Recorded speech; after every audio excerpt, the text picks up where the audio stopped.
السلام عليكم. غسالة الصحون من ماركة زوجول.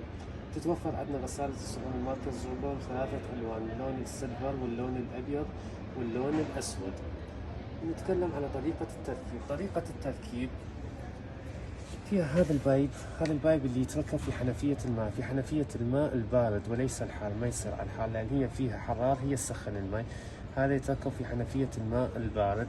هذا البايب للماء الزايد، للماء الأوساخ اللي يطلع خارج غسالة الصحون، هذا لازم أن يتركب في هذه الطريقة للأعلى وبعدين ينزل ويتركب هنا في بايب ويصرف الماء. ما يصير هذا تفتحها تخليه على الأرض، إذا تفتحها تخليه على الأرض ما تشتغل بالصورة الصحيحة وتخرب عندك الغسالة. طريقة التشغيل من هنا. طبعا غسالة الصحون هاي تتكون من 5 برامج. هذول البرامج مالها 1 2 3 4 5 5 برامج. هذا لو الغلاصات، هذا القدور، هذا الايكو الاقتصادي، هذا لو تحتاج غسيل قليل ودرجة حرارة 35 درجة مئوية، هذا فقط غسيل بدون تجفيف.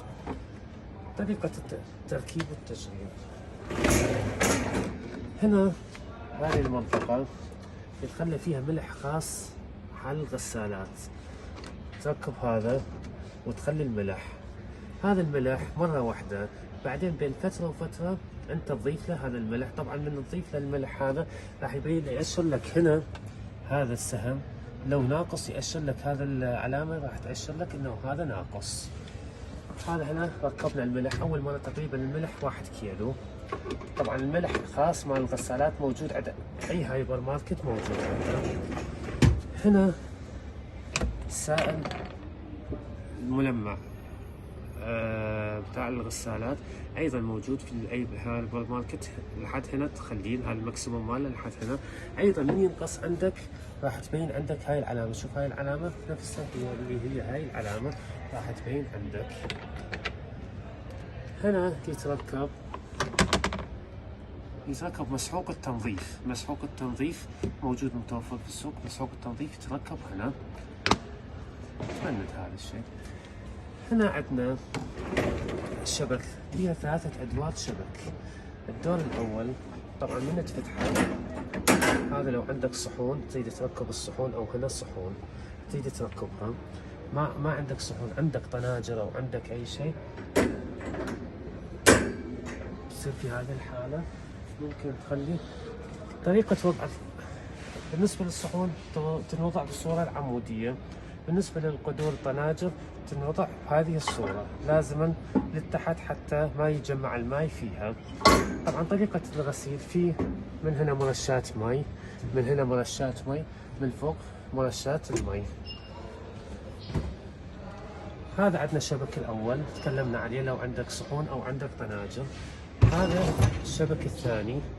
الشبك الثاني لو عندك مكان مرتفع يعني طناجر مرتفعة ممكن هذا ترفعه للأعلى. شوف صار ارتفاع، تريد تنزله لا ينزل من هنا. هاي أيضا ميزة. وأيضا هنا تخلي الصحون أو غلاصات أو أكوابة. هذا المكان لو عندك مثلا شغلات صغيرة أكوابة صغيرة هذا تمسك الكوابة حتى ما تخليها تتحرك. هنا لو عندك ملاعق أو غير ملاعق، هنا المكانات الصغيرة. بنفس الوقت لو شبكة تحت في أشياء مرتفعة ممكن هذا ترفعه تنيه على جانب، صار لك هذا مكان مرتفع. يعني استفادينا احنا هذا المكان نقدر نرفع هذا الشبك، وبنفس الوقت نقدر نرفع هذا الشبك حتى تتوفر عندنا المساحات الكافية حتى تغسل ممكن أي شيء. الحين طريقة التشغيل. طريقة التشغيل من هنا شغلنا، من هنا نختار أي برنامج نريد. أكثر من الاستخدامات على برنامج الإيكو. شغلنا على برنامج الإيكو. هذا إذا ضغطناه إكسترا يعني نص الوقت يعني غسل سريع نص الوقت ما الوقت كامل. فإحنا نفضل على الإيكو بدون هذا.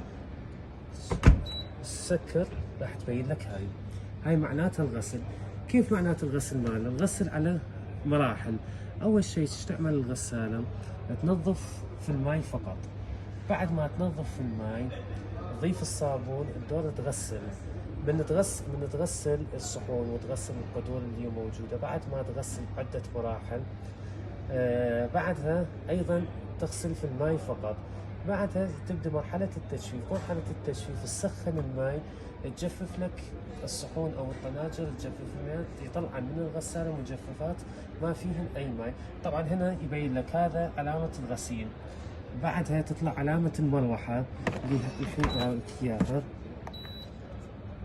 علامة المروحة يعني بدأ التجفيف. بعدها أنت يعني خلص مرحلة الغسيل، خلصت كامل. بالنسبة لهذا الفلتر، هذا في حالة الغسيل. بعد الغسيل طبعا هنا نتحصل مثلا بقايا مال عيش او بقايا مال خبز او شيء، ممكن تلفه هذا وتطلعه للخارج، تنظفه ويرجع. هذا فلتر حتى ما تدخل الاوساخ داخل.